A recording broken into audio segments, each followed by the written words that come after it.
Hello everyone, Josh here. Welcome to another episode of the Ignite podcast. Today, team, I'm going to talk you through, as you grow your business, when to bring on an internal HR person. Now, this seems like a very specific topic that we're covering today, but it's been something we've been talking about with our boardroom members a lot as they grow.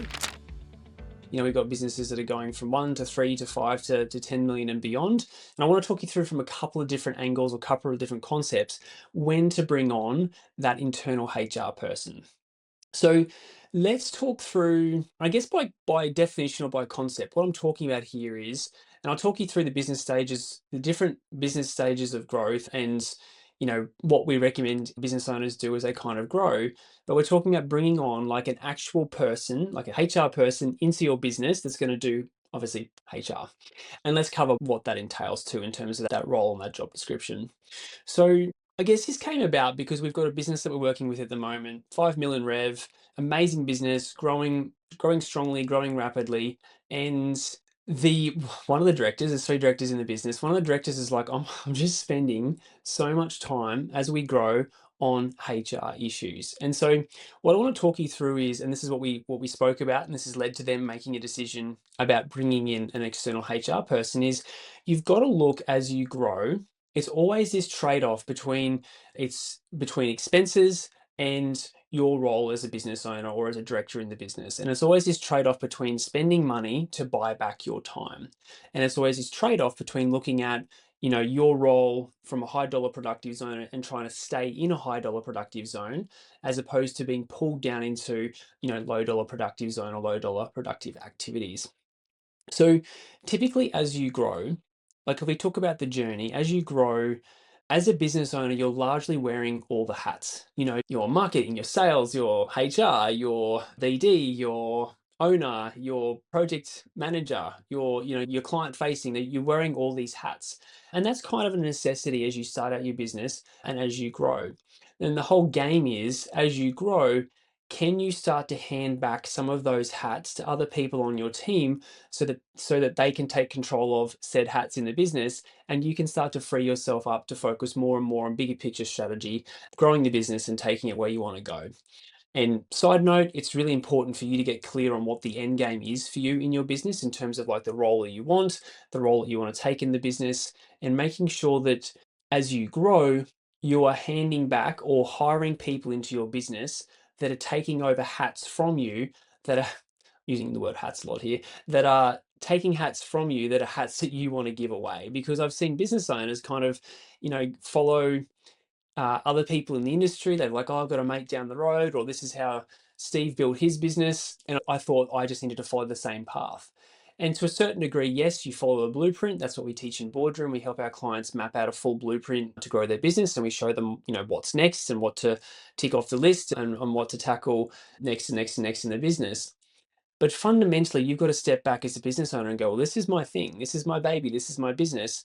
Where do I want my role to be in 5 years' time? What do I want to be doing? And making sure that that lights you up. It's not built off someone else. It's not modeled off another business down the road.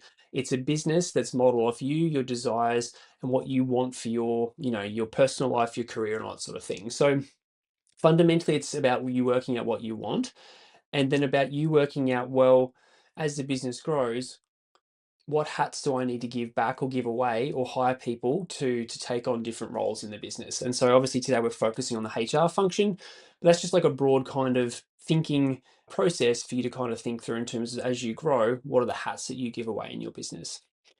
So typically as you grow, yeah, you're wearing all the hats. You're doing all the things in your business. And as you start to get a bit of capital behind you, you start to build a bit of profit, you start to get a bit more confidence in your cash flow, you're starting to hire people. And typically up to about 1 million per year, maybe even more, you're hiring usually predominantly technical people. So people to do reports, to do designs, to take off a lot of the technical load from you. And there would be a small admin component there in terms of maybe an EA or a VA to help do your emails and help you sort your life out and assist you from an admin point of view. But as you're growing, you're largely hiring technical people. And that's smart because you want to be offsetting your time with fully billable people. But as you grow, like as you go from that sort of 1 to 3 range, you're going to have to start to hire, full overhead people or people that are fully overhead in your business in order to kind of grow to that next level. So from a HR function, typically as you go to really up until sort of, that 2 million kind of mark, you can largely, 2 to 3 actually, you can largely get away with just like either an external agency kind of giving you ad hoc, you might put them on a retainer and they give you support from a HR function point of view, or you sign up to platforms or software like EmploySure or Employment Hero or those sorts of things that will provide a HR function for your business. It's a level of service that you pay for because typically you've got between 6 to 10 to maybe 12 staff up until about that sort of 2 million per year run rate. You don't need a lot of HR support. As long as you've got the foundations in place and good quality contracts and agreements and that sort of stuff, you don't need a lot of HR support.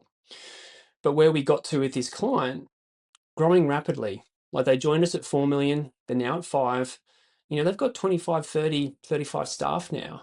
And one of the directors is like, I'm just spending all of my time on HR issues. And not that like the culture's bad. It's just like, they're hiring people. So there's onboarding, there's all sorts of stuff. When you actually get down to the nitty gritty of what HR people do, there's so much recruitment, hiring, firing, dealing with challenges. Someone else wants a new contract. They want to go to 4 days a week instead of 5. Like there's all this stuff from a HR function, which when you're 6 to 12 people, you can kind of deal with yourself with a bit of external support.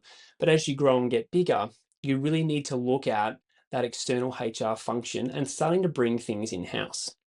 And if I look at our journey from 3 to 30 million, we went through that. We brought in marketing in-house. We brought in HR in-house. We brought in, we had a CFO. We had accountants, bookkeepers, all that sort of stuff. Like as you grow from an economies of scale point of view, it makes more sense to have those people in-house in your business rather than hiring and paying for an external provider. One, external providers are only going to give you limited support, and that's fine when you're smaller.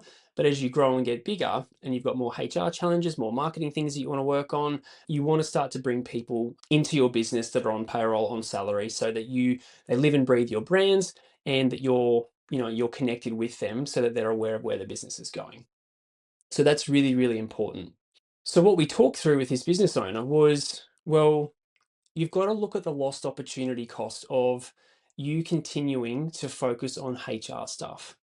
Like if you look at, and I don't know what the salary is, I'm going to make up some rates here, but if you look at what you would pay for a HR person to come in-house, I don't know, I'm going to make something up because I can't remember what the conversation in terms of the hourly rates, but it might be $50 or $60 an hour that you're paying for that person to come into your business. As an example, HR people might be listening to this and go, Josh, you're way off. It's way more than that. But let's just use that as an example. Like if you're paying someone $50 or $60 an hour to come into your business, this particular client, this particular business is bringing someone in part-time. So they're starting 20 or 30 hours, let's go 20 hours a week part-time, because that's all they need. And then, as their business grows, they'll obviously increase that.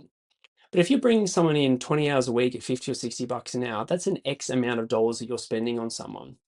And I just said to my client, the business owner, well, if you freed up, let's go even 10 hours a week from your time, that's not HR. It's been dealt by someone who knows the industry really well. They know all the legislation, they know all the policies and all that sort of stuff. If you could free up just 10 or 15 hours of your week to focus on big picture stuff or winning that next big proposal or, talking to a client about bringing in some extra work into the business, do you think you could make more than $50 or $60 an hour? And she's like, oh my God, like, absolutely. It's probably up around the $5, $6, $7, $1,000 an hour. Like if I could jag a big project, actually this client's just won multiple, an 850 project, multiple 200K projects and a couple of 100K projects in the last 3 months.